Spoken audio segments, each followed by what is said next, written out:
Olá, gente, paz do Senhor, que Deus abençoe sua vida por estar aqui nesse canal. Eu fico muito feliz por você ter clicado aqui para, junto comigo, nós procurarmos aprender um pouco mais sobre a palavra de Deus. Eu me chamo Josué, você é muito bem-vindo ao meu canal. Nós estamos aqui para aprender a terceira lição da Escola Bíblica Dominical dos Jovens, que por sinal está muito boa, que fala sobre os bons e os maus exemplos, aprendendo com homens e mulheres da Bíblia. Para quem não me conhece, eu sou pastor da Assembleia de Deus, Jardim Ansalca, aqui em Guarulhos. Nós temos aqui as primeiras lições já, onde nós falamos de Moisés, foi a nossa primeira lição, uma lição muito boa. Nós temos a segunda lição, que já falamos sobre Débora, e hoje nós vamos estar falando aqui sobre os filhos de Eli e de que forma nós podemos alcançar sabedoria. Eu sempre tenho falado que o melhor meio de nós alcançarmos sabedoria é observando e ouvindo. À medida que você aplica a sabedoria à sua vida, ao seu estilo de vida, você se torna pessoa mais sábia. E isso pode vir através de exemplos que você observa, através de conhecimento que você adquire, e quando você passa a aplicar esses conceitos na sua vida, você se torna pessoa mais sábia. A nossa lição de hoje vai falar basicamente quando a chamada de Deus não faz diferença, e aí o exemplo para nós aprendermos sobre essa questão, essa negligência quanto à chamada de Deus, é observando os filhos de Eli, Ofni e Finéias. Antes de nós iniciarmos a nossa aula de hoje, eu gostaria de pedir para que você se inscrevesse no nosso canal, caso ainda não é inscrito, deixasse o seu joinha, que ajuda bastante o canal a crescer, e compartilhasse com o maior número de pessoas. Amém? Então, antes de nós iniciarmos a nossa aula, como de costume, vamos fazer uma oração. Senhor, meu Deus, eterno Pai, nós iremos agora aprender um pouco mais da Tua Palavra. Nós pedimos em nome de Jesus que por Tua misericórdia e graça o Senhor nos envie, meu Deus, o entendimento da Tua Palavra. Meu Deus, que o Senhor fortaleça esse irmão, essa irmã que está do outro lado da tela, seja por meio de um celular, de um computador. Que o Senhor abençoe e que de alguma forma nós consigamos ser simples e que as pessoas alcancem, meu Deus, sabedoria e se tornem pessoas que, diferente de Ofni e Finéias, sejam pessoas que te temam e glorifiquem o teu nome, porque tu és digno de todo louvor. Pai, faz de nós, meu Deus, pessoas como Samuel. Nós oramos em nome de Jesus. Amém. Gente, então a nossa aula de hoje vai falar sobre quando a chamada de Deus não faz diferença, os filhos de Eli. Lição de número 3.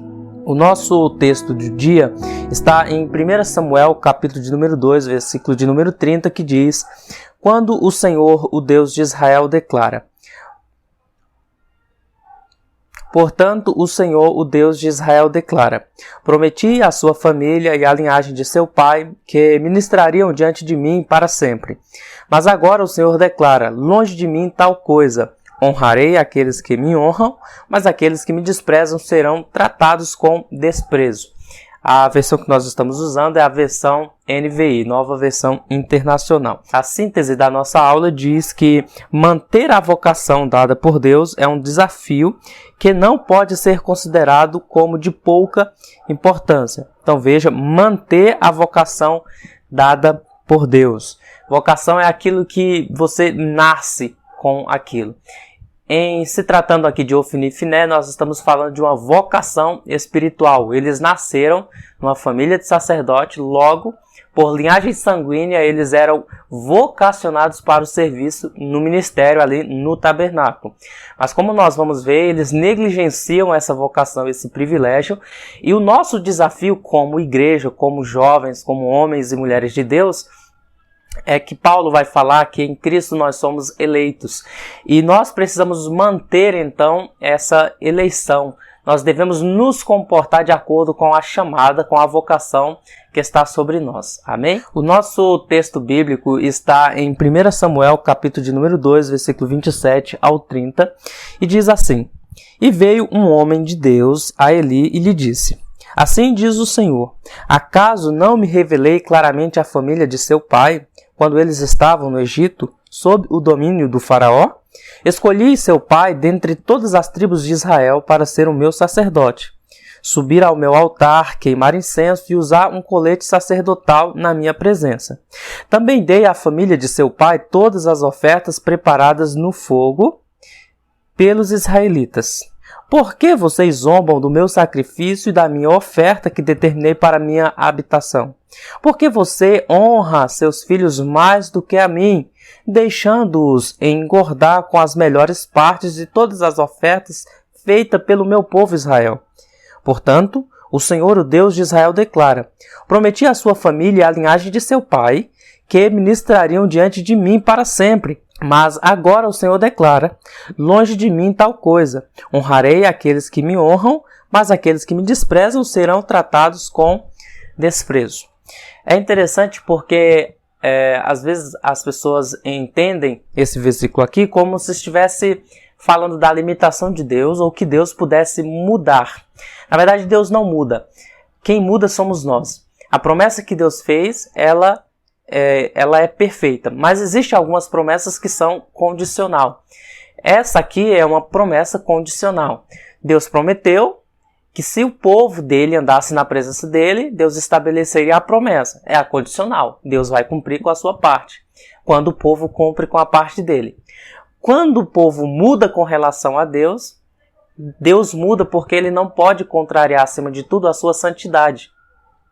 Então Deus ele não vai passar por cima do atributo dele, da santidade, para cumprir uma promessa dele quando nós não estamos adequados ao padrão que Deus estabeleceu para recebermos a promessa. Então, quando o homem se desvia, se declina, não é que Deus muda.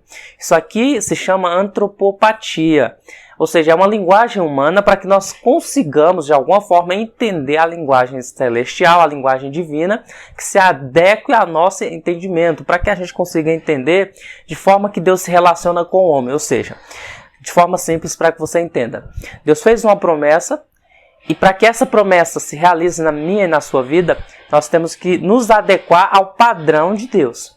Quando nós não nos adequamos ao padrão de Deus, é impossível que nós vivamos essa promessa, porque Deus não vai quebrar o princípio dele mesmo, como Deus Santo, para cumprir aquilo que está sobre mim e sobre você. Então, por causa disso, a família de Eli, os filhos de Eli, Ofni, Finés e a própria descendência de Eli, eles vão ser tirados do cenário ali como sacerdócio, porque eles não guardaram a santidade, eles não se comportaram de maneira tal, de maneira adequada, para viver e desfrutar das promessas de Deus. A introdução da nossa revistinha vai dizer que a forma como olhamos para as oportunidades que Deus nos dá fala muito a nosso respeito. Isso é uma questão de caráter. Enquanto há pessoas que têm um encontro pessoal com Deus quando adultas, há outras que são privilegiadas por nascerem dentro de um lar cristão, podemos dizer assim. Um lar onde Deus é adorado e a sua palavra é ensinada, que foi o caso de Ofni e Finéias.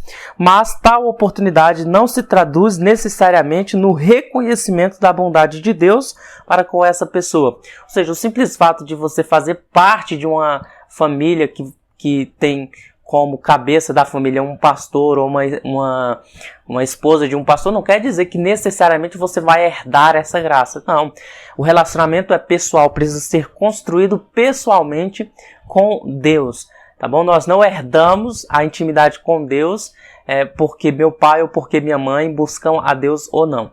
Então é interessante entender isso aqui. Nós temos que construir o nosso relacionamento com Deus. É uma busca, é algo pessoal. É algo que eu tenho que me dedicar a buscar.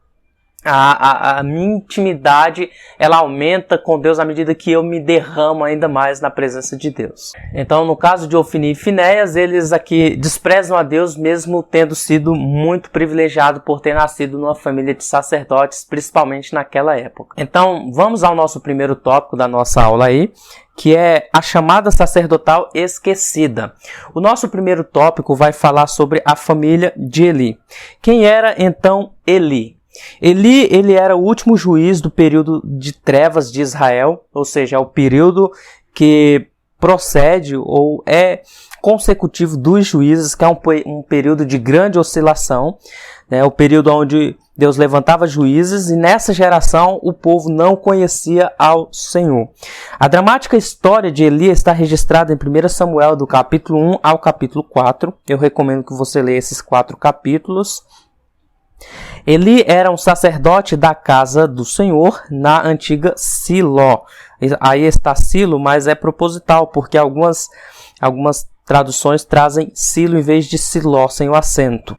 Siló ficava a cerca de 35 quilômetros ao norte de Jerusalém, para onde foi levado o jovem Samuel como cumprimento do voto de Ana. Nós temos isso em 1 Samuel, capítulo 1, versículo 12 e 11 aí.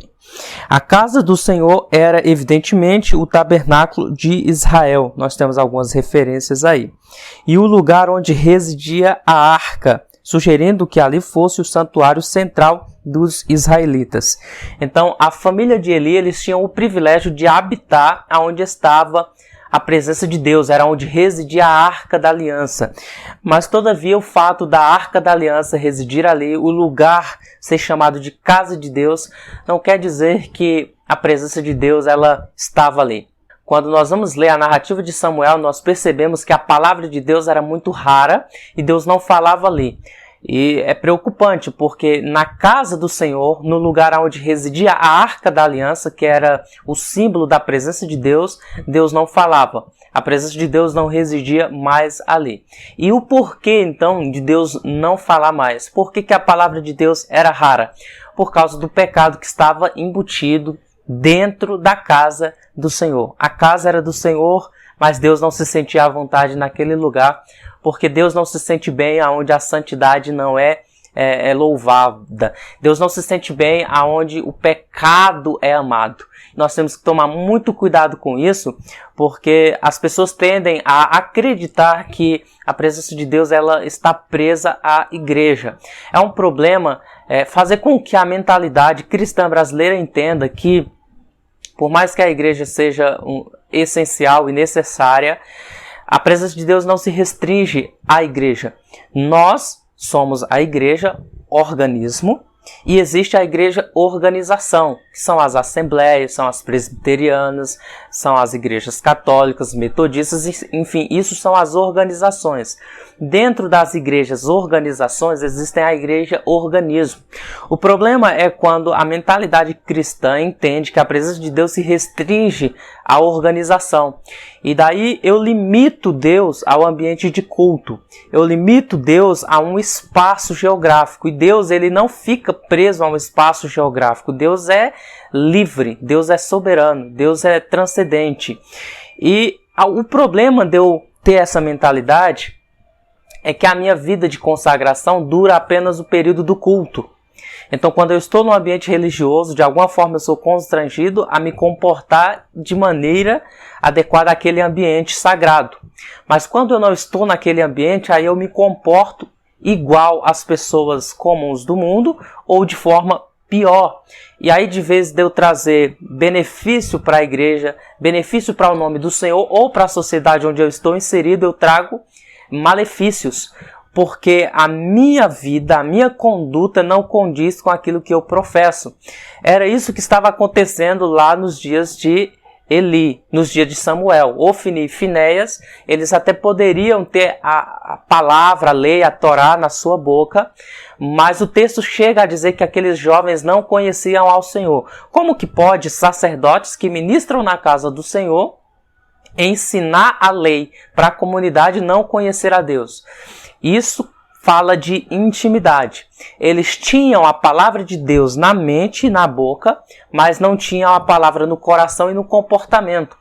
E a nossa ideia, a motivação de que nós aprendamos a palavra de Deus não é simplesmente represar conhecimento. Nós não podemos ir a uma escola dominical, frequentar um ambiente de ensino apenas para represar conhecimento, porque senão isso é inútil. O conhecimento que eu adquiro através da palavra de Deus precisa moldar o meu comportamento. Eu preciso ser uma pessoa consagrada a Deus, mesmo quando eu não estiver em um ambiente religioso, ou seja, numa igreja. Os lugares mais necessários onde eu preciso evidenciar a luz não é onde já tem outras luzes, é no ambiente de trevas. As pessoas querem brilhar, querem resplandecer dentro da igreja, no ambiente onde todo mundo é cristão. Mas nós temos que ser sal da terra e luz do mundo, ou seja, eu e você como cristãos que procuramos refletir a imagem de Cristo, nós temos que evidenciar a santidade e o temor a Deus no nosso dia a dia, no nosso cotidiano, trabalho, escola, faculdade e relacionamentos. Tudo bem? É muito importante que nós entendamos isso aqui, caso contrário, o nosso cristianismo, o nosso evangelicalismo será um evangelicalismo, né? Se é que eu posso usar essa expressão, fajuto, inútil. E essa não é a intenção.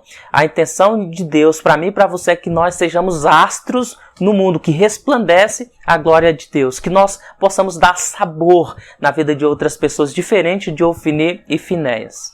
Vamos aí para a nossa próxima tela e nós podemos perceber, ao estudar o livro de Samuel, que os filhos de Eli, eles tinham conhecimento, mas não tinham intimidade. Ofni e Finéias tinham descendência sacerdotal, eles usavam as roupas cerimoniais, conheciam os rituais de sacrifícios, mas não tinham proximidade com Deus. Proximidade nem sempre produz intimidade. Ou seja, eles estavam num ambiente sagrado, faziam parte de uma família consagrada, se vestiam como pessoas consagradas, ministravam num ambiente consagrado, todavia eram homens filhos de Belial, eram homens que não tinham a presença de Deus. Então o simples fato de eu andar com uma gravata, com a Bíblia debaixo do braço, de eu chegar em um culto, frequentar, ser batizado, participar da ceia, não faz de mim uma pessoa consagrada. Lembrando, se a minha religiosidade se restringir a isso. Cristianismo é mais que frequentar cultos. Cristianismo é mais que tomar ceia. Cristianismo é mais que passar pelas águas do batismo. Tudo isso faz parte. Tudo isso é ordenança. Tudo bem? Mas o cristianismo não pode se restringir a isso. Por exemplo, uma questão bem simples aqui é a questão do jejum. Jesus fala que o jejum que agrada ao Pai é o quê? Visitar as viúvas e os órfãos e fazer a justiça, né? Esse tipo de jejum é lógico que não omite o outro, que é a abstenção de alimentos e onde você se reserva em oração e consagração para buscar a Deus. Mas nós corremos o risco de fazer um e excluir o outro. Nós corremos o risco de fazer muita obra social, ajudando órfãos, viúvas e buscando a justiça, e abandonamos o lugar de quebrantamento, o lugar onde buscamos a presença de Deus. E não é isso que Jesus está dizendo. O outro extremo é que eu posso ignorar as viúvas e os órfãos e ignorar a busca pela justiça e me trancar dentro de um quarto e não comer, ficar consagrado ali a Deus e ignorar a outra parte. Então, de alguma forma, nós precisamos buscar a orientação de Deus para que aquilo que nós conhecemos, para que aquilo que nós entendemos da palavra de Deus seja colocado em prática através da nossa vida. À medida que eu me reservo no lugar para buscar a Deus, para quebrantar, para chorar pelo meu pecado, eu preciso evidenciar isso na minha vida, no meu cotidiano, buscando o benefício das viúvas, um exemplo só que eu estou dando, buscando o benefício dos jovens, dos órfãos, dos jovens, dos velhos, em busca da justiça. Então, o que ocorre? O que ocorre é que as pessoas, no caso aqui de Ofni e Finéias, podem achar que o simples fato de fazer parte de uma comunidade de fé e exercer as suas funções religiosas apenas ali dentro é o suficiente. Não. Nós precisamos ser sal da terra e luz do mundo. Eu repito, parece até ser redundante, mas é muito necessário que nós entendamos que a nossa vida só vai ter relevância como igreja quando eu decidir ser igreja fora da igreja. Quando eu decidi ser a noiva de Cristo fora das quatro paredes. E um alerta de Davi a Salomão e a mim e a você é o seguinte, que lá em 1 Crônicas, capítulo de número 28, versículo 9, Davi está falando a Salomão e consequentemente também fala a nós. Ele diz assim: "E tu, meu filho Salomão, conhece o Deus de teu pai e serve-o com o coração perfeito e com a alma voluntária, porque esquadrinha o Senhor todos os corações e entende todas as imaginações dos pensamentos. Se o buscares, será achado de ti. Porém, se o deixares, rejeitar-te-á para sempre." Então, nós corremos um outro perigo muito sério aí de achar que Deus é um Deus que mendiga a adoração.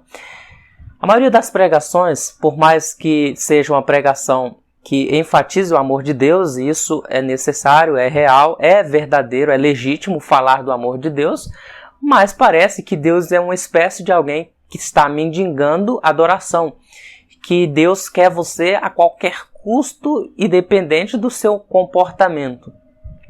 À luz desse texto aqui, é recíproco. É lógico que nós só buscamos a Deus porque Ele nos busca primeiro. Jesus fala isso aos discípulos: vocês me amam porque o Pai os amou primeiro. Você ama o Pai porque o Pai te amou primeiro. Então quem toma a iniciativa é Deus. O próprio Pai enviou o Filho para que através do Filho nós tivéssemos encontro com Ele, é óbvio. Mas à medida que você rejeita a Deus, Ele rejeita você. Se você busca a Deus, você será achado. É interessante porque quem busca deve achar, mas a ideia bíblica é que quando você busca, você é achado. Quando você vai até Deus, Deus vem até você e te encontra. Agora, quando você vira as costas para Deus, abandona Deus, conhecendo a verdade, conhecendo a palavra de Deus, Deus ele te entrega. A pior coisa, gente, que Deus pode nos dar é esse tão desejado livre-arbítrio, que nós de fato temos direito de escolha, mas lá em Romanos 1, quando você chega a um nível exacerbado de iniquidade, de pecado, a Bíblia diz que Deus te abandona. Deus te entrega a seu próprio prazer. Quando Deus decide nos dar essa liberdade para dirigir a nossa vida independente dele, é um problema muito sério, porque a nossa natureza, a nossa sabedoria, o nosso conhecimento é carnal, é má, é diabólica.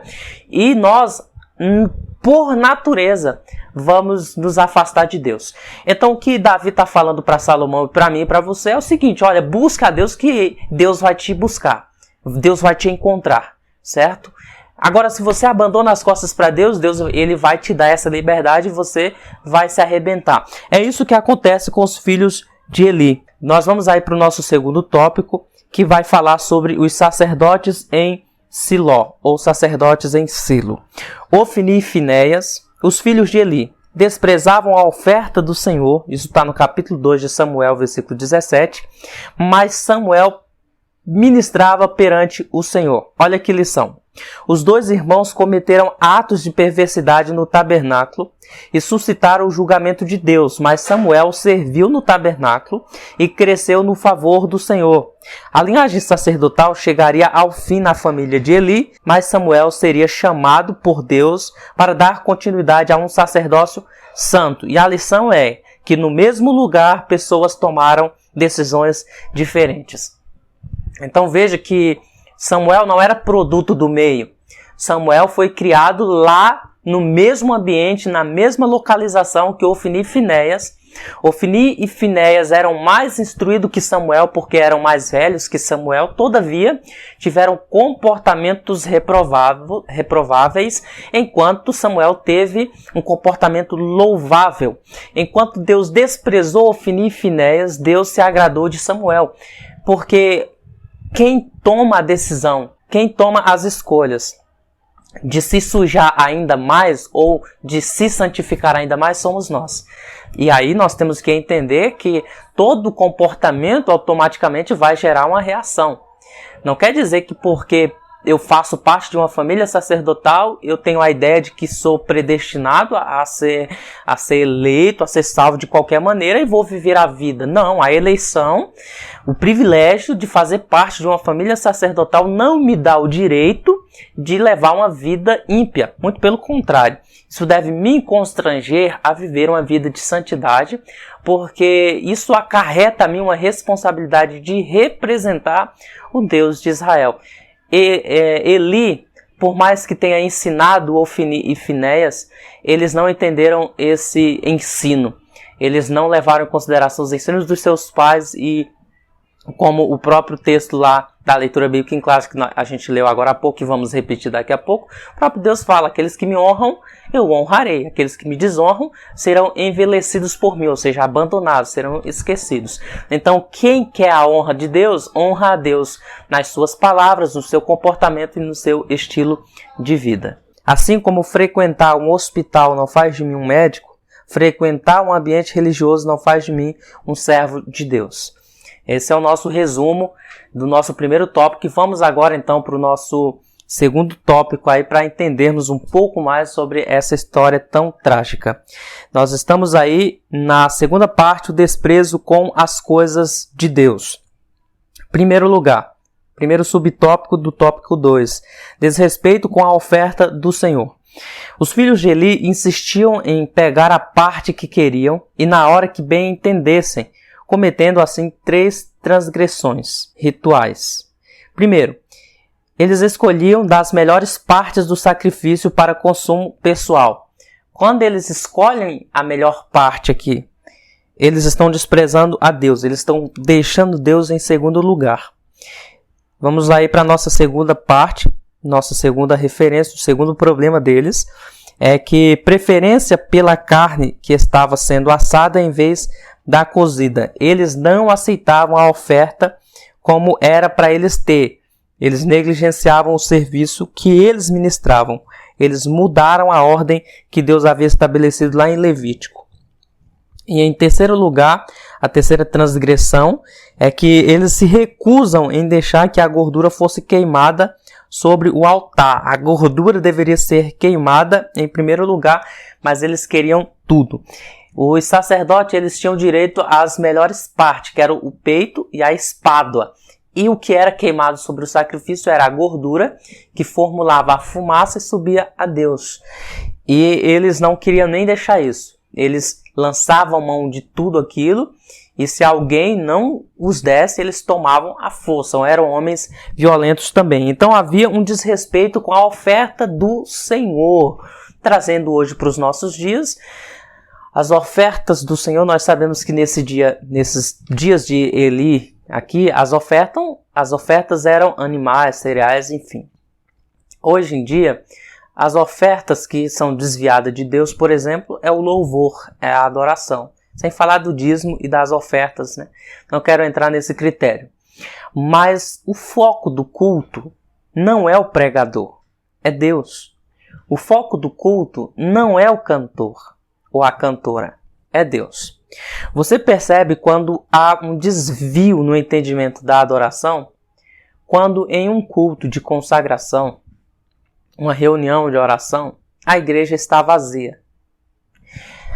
E quando se faz um cartaz anunciando que um pregador, por mais que tenha uma ficha de escândalo, que não foi comprovado, mas está aí o escândalo, um exemplo só, um exemplo hipotético, tá? Isso aqui não é uma referência a ninguém, é só um exemplo hipotético. A igreja lota. E aí você fica meio preocupado, porque será que Deus só está presente nesses ambientes onde há pregadores estrelas? Será que Deus não está lá naquela pequena reunião onde tem muita gente anônima, mas que são pessoas piedosas, onde está a irmãzinha Maria, onde está o irmãozinho Joãozinho, a irmãzinha Josefa, mas que são pessoas ali honestas, que é mulher de um marido só, que é marido de uma esposa só, que é homem e mulher de palavra. E aí, será que não está tendo um desvio da adoração?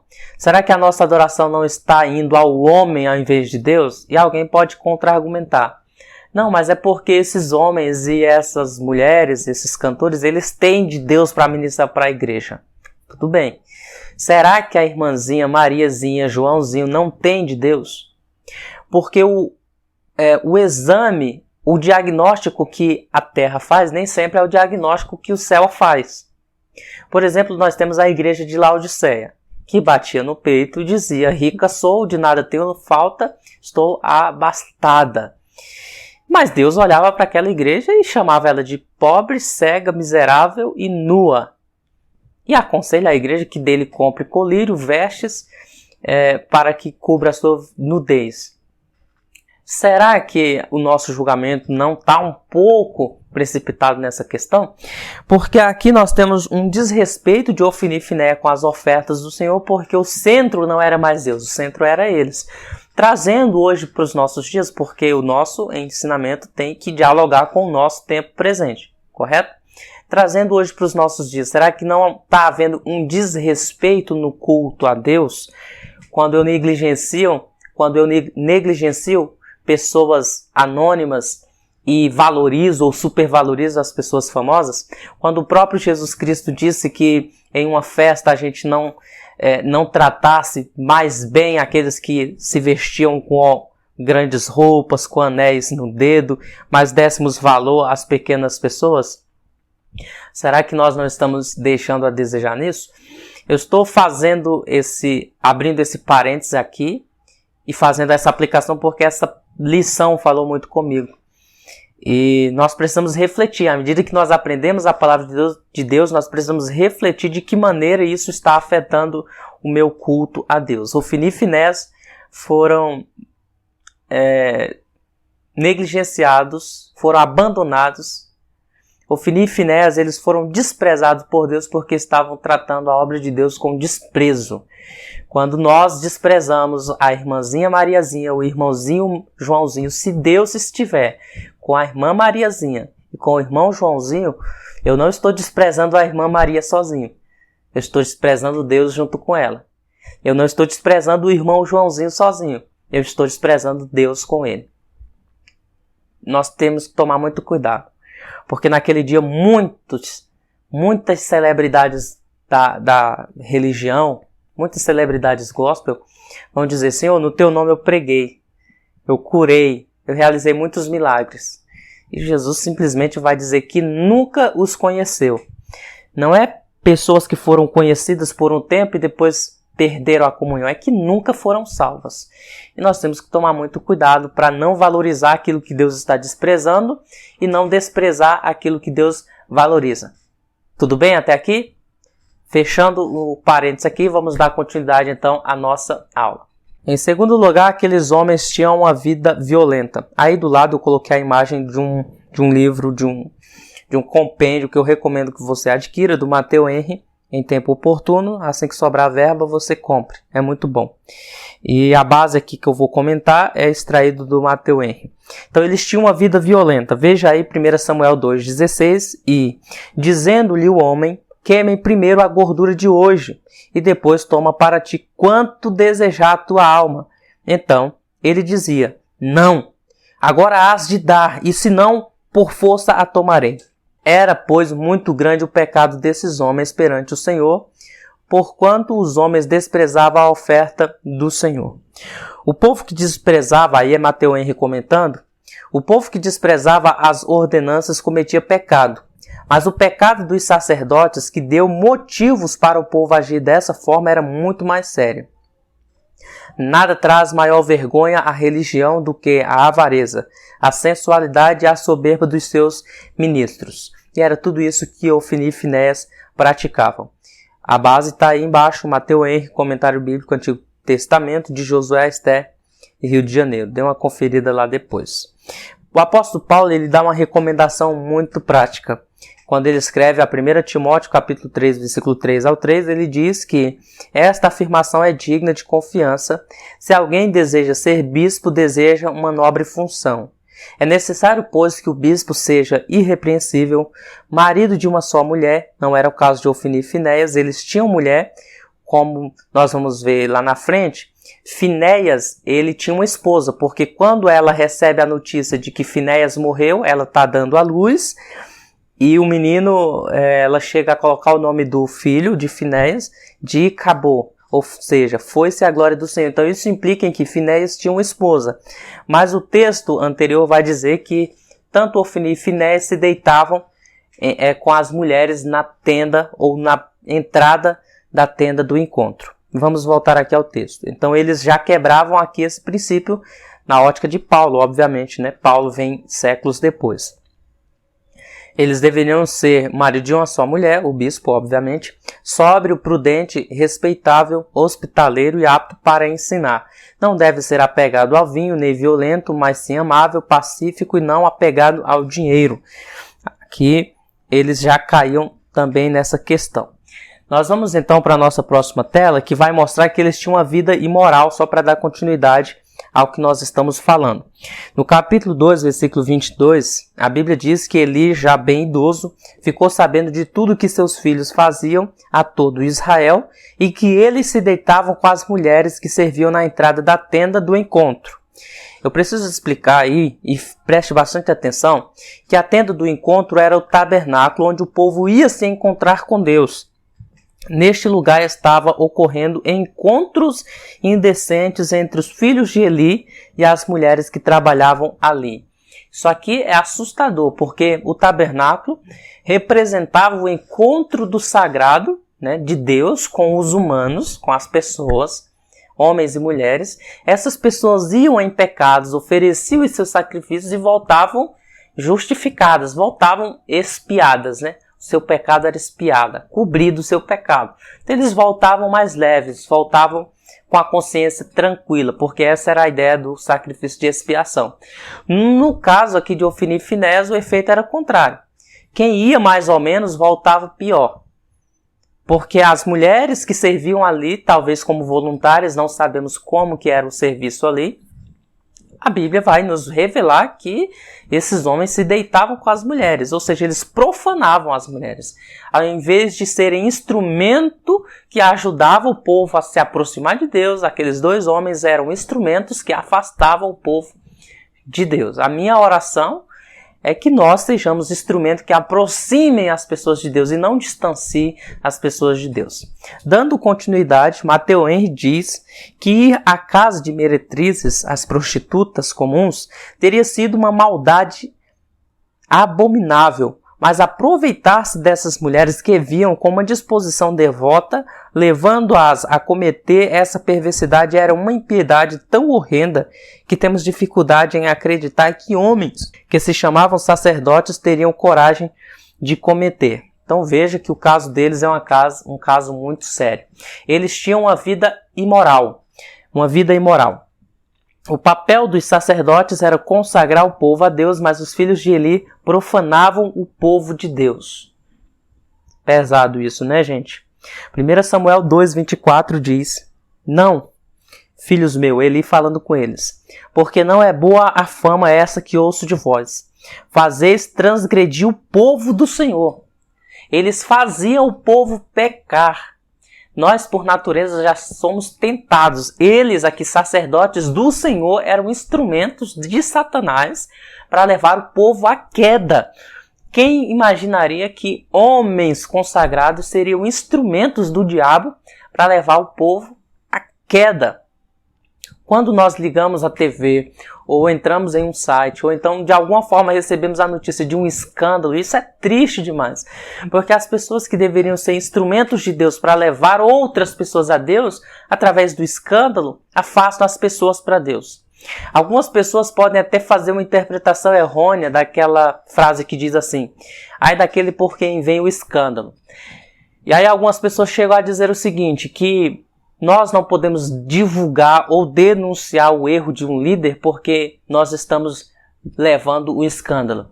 Só que o escândalo, ele não vem por quem denuncia. O escândalo vem por quem pratica. Porque, afinal de contas, se a liderança não tivesse praticado tal escândalo, não haveria quem divulgasse. Então, o escândalo não vem por quem divulga, mas por quem pratica, né? A Bíblia fala assim, ai daquele por quem vem o escândalo. A justiça de Deus não vai ser manifestada sobre aquele que denuncia. Por exemplo, Deus jamais ia punir João Batista por João Batista estar denunciando o pecado de Herodes. Deus jamais iria punir Elias por estar denunciando o pecado de Acabe. A justiça de Deus não vem sobre aquele que denuncia, mas sobre a causa, Acabe, Herodes.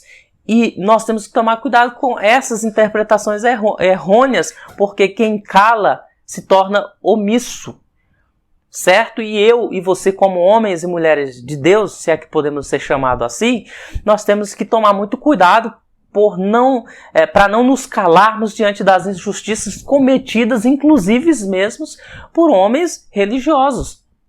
Afinal, o próprio Deus diz que a justiça começa pela casa dele, né? No caso aqui, vai começar por Eli. O pecado está instaurado ali em Siló.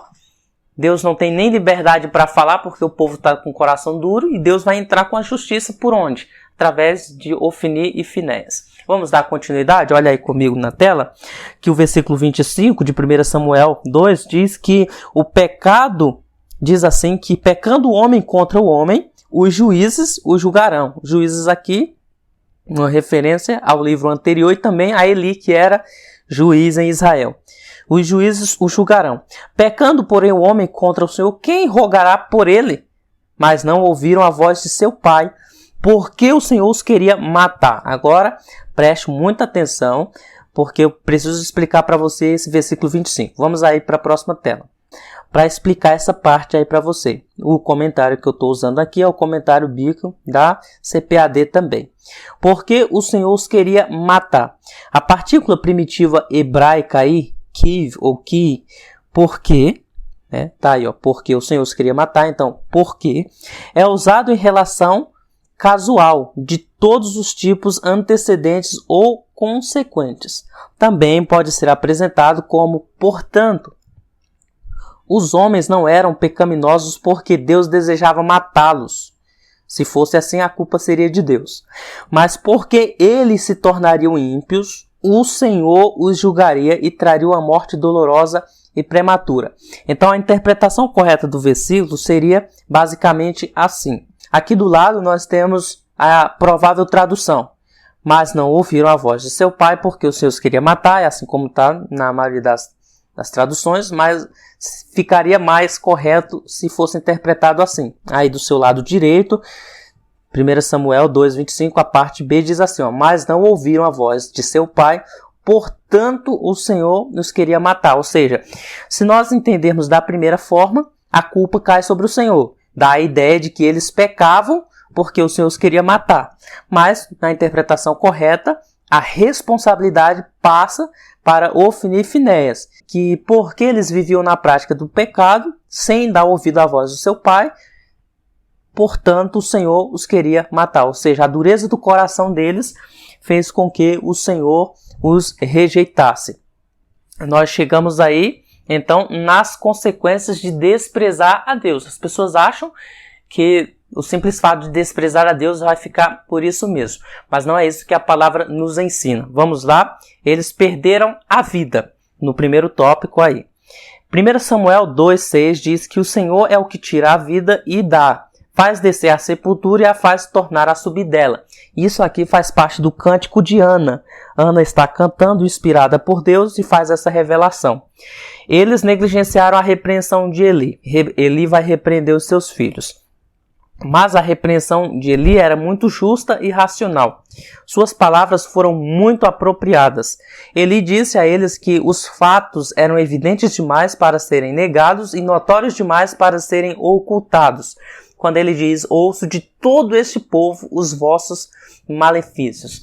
Ou seja, contra fatos não há argumento. Estava todo mundo falando. Era evidente o pecado de Ofni e Finéias. Não davam para esconder. Então, se eram tão numerosos os números de pecados e tão evidente, isso implica em quê? Em impiedade. Eles pecavam conscientemente, sem nenhum tipo de arrependimento. Em segundo lugar, a repreensão de Eli era branda e moderada demais. A repreensão foi leve demais quando disse, não é boa a fama essa que ouço. Ele deveria ter dito, isso é vergonhoso e escandaloso, algo que não posso tolerar. E ele os deveria ter repreendido severamente. Seus crimes mereciam severidade. A atitude deles requeria isso. A forma branda de lidar com eles apenas endurece ainda mais o coração deles. E aí vai uma palavra aos pais. Eu sei que porque nós amamos os nossos filhos, nós temos dificuldade em repreendê-los. Mas a própria Bíblia diz lá em Hebreus que porque somos filhos de Deus, Deus não nos trata como bastardo. E nesse tratamento Deus nos repreende às vezes com severidade, com a vara. O texto diz isso. E às vezes nós como pai, porque amamos os nossos filhos, nós temos a dificuldade de repreender duramente contra um comportamento. E acabamos alisando ou mimando demais. E isso é um problema porque esse posicionamento precisa vir dos pais. Os pais às vezes correm o risco de impor sobre a igreja uma responsabilidade que é deles. A igreja não é responsável por filho de ninguém. A igreja, ela é parceira dos pais na educação dos filhos. A igreja precisa falar a mesma linguagem dos pais, ou os pais falarem a mesma linguagem da igreja. Porque não adianta o pastor, por exemplo, lá no seu culto de ensino, ou de domingo, ou na escola dominical, ensinar para os jovens que fornicação é errado, sendo que dentro de casa os pais toleram que os rapazes durmam com as suas namoradas. Então veja que não há concordância nas argumentações. E às vezes a gente coloca sobre a igreja essa responsabilidade de doutrinar, de ensinar, mas não vai. Porque a autoridade estabelecida sobre os filhos é os pais. Certo? Deus estabeleceu os pais como autoridade sobre os filhos. Então os pais têm que ter essa postura de repreender os filhos, de modo que os filhos entendam que a palavra de Deus ela precisa ser temida. Agora, é lógico que nós temos que também aqui ponderar que a repreensão do pai tem que condizer com a vida que ele leva. Porque não adianta o pai repreender o filho a ir para o caminho certo, a buscar a Deus, a orar, a ler a Bíblia, sendo que o filho não vê isso na vida dele. Afinal de contas, jovens, crianças aprendem mais observando do que ouvindo. Então, antes de eu impor sobre o meu filho como que deve ser o meu comportamento, o meu culto, ele tem que ver isso evidenciado na minha vida. Amém? Então, era basicamente isso. Eli, por mais que ele repreendeu os seus filhos, foi uma repreensão branda. Uma repreensão branda, e aí eles não levavam em consideração os seus pais. Em segundo lugar, no nosso segundo subtópico do tópico 3, a afirmativa do Senhor. Eu honro os que me honram. Ofni e Finéias não esperavam a honra de Deus. Eles forçavam a honra por seus privilégios. Homenagear é dar destaque. Eles não apontavam para Deus, apontavam para si mesmo. Dentro da liberdade do homem, Deus colocou a opção entre a honra e a humilhação, entre a glória e a vergonha. Eles escolheram desonrar a Deus e foram desonrados. Abandonaram a Deus e foram abandonados. Trouxeram vergonha ao nome do Senhor e foram envergonhados. Eu sei que essa aula está sendo bem tensa, bem pesada, mas é para salvar a sua alma. É para te dar um choque de realidade mesmo. Eu estou falando com você, essa aula me impactou. Porque por mais que a desonra ou a vergonha de Deus não seja manifestada nessa vida, um dia nós compareceremos diante do tribunal de Deus. E todos aqueles que desonraram a Deus, se não se arrependerem dos seus pecados, serão desonrados por Deus. Todos aqueles que envergonharam o nome de Deus em vida, um dia serão envergonhados diante do tribunal de Deus, caso não haja arrependimento. Se você, meu irmão e minha irmã, se encontra no caso de Ofni e Finéias, há tempo para você se arrepender. Se você conhece alguém que está na situação de Ofni e Finéias, você tem a oportunidade de repreendê-lo e repreendê-la para que ela mude de vida e não receba o desprezo de Deus. Tá bom? Então, aqueles que honram a Deus são honrados por Deus. Aqueles que desprezam a Deus serão desprezados por Deus. Chegamos então ao nosso terceiro tópico aqui. Deixa eu tirar aqui o óculos que talvez vai refletir um pouquinho aí para você. Nós chegamos então ao nosso terceiro tópico aí, onde vai falar da chamada de Samuel. Nós não vamos entrar com profundidade nessa questão aqui da chamada de Samuel, porque a ênfase aqui é aprender com o mau exemplo de Ofni e Finéias, mas vamos destacar aqui alguns pontos e algumas comparações entre Samuel e Ofni e Finéias, tudo bem? Então vamos aí. Deus chama Samuel. Samuel, Ofni e Finéias tiveram o mesmo líder, o mesmo ensinamento, o mesmo ambiente, mas tiveram destinos diferentes. 1 Samuel 3, versículo 19 ao 21, o texto diz pela segunda vez que Samuel cresceu, mas a essa afirmação e acrescentando que o Senhor era com ele. A mesma declaração é feita mais adiante sobre o servo, sobre o jovem Davi. O Senhor estava contra Eli e seus filhos, mas suas bênçãos encontravam-se sobre Samuel e seu ministério. Ao contrário dos outros juízes, a palavra e a influência de Samuel alcançaram a nação toda. O povo reconheceu que Deus havia chamado Samuel para ser profeta e proclamar a palavra de Deus. O Senhor voltou a aparecer de tempos em tempos em Silo e a revelar-se a seu profeta. Israel estava prestes a passar por um recomeço que o levaria a novos desafios e perigos, bem como a novas bênçãos e vitórias, e Deus continuaria no controle. Então nós temos aqui um um apanhado aqui sobre Samuel, né, que às vezes as pessoas correm o risco de achar que são insubstituíveis. Nós somos insubstituíveis no que diz respeito a valor. Você, como criatura de Deus, tem um valor inestimável. Nada, nenhuma outra pessoa vai substituir você em termos de valor. Você tem um valor como pessoa. Seu valor é tão especial que Deus morreu em Jesus Cristo, né? Deus enviou Jesus para que todo aquele que nele crê não pereça, mas tenha a vida eterna. Deus amou o mundo de tal maneira que deu seu Filho. Então você tem um valor. Nesse sentido, você é insubstituível.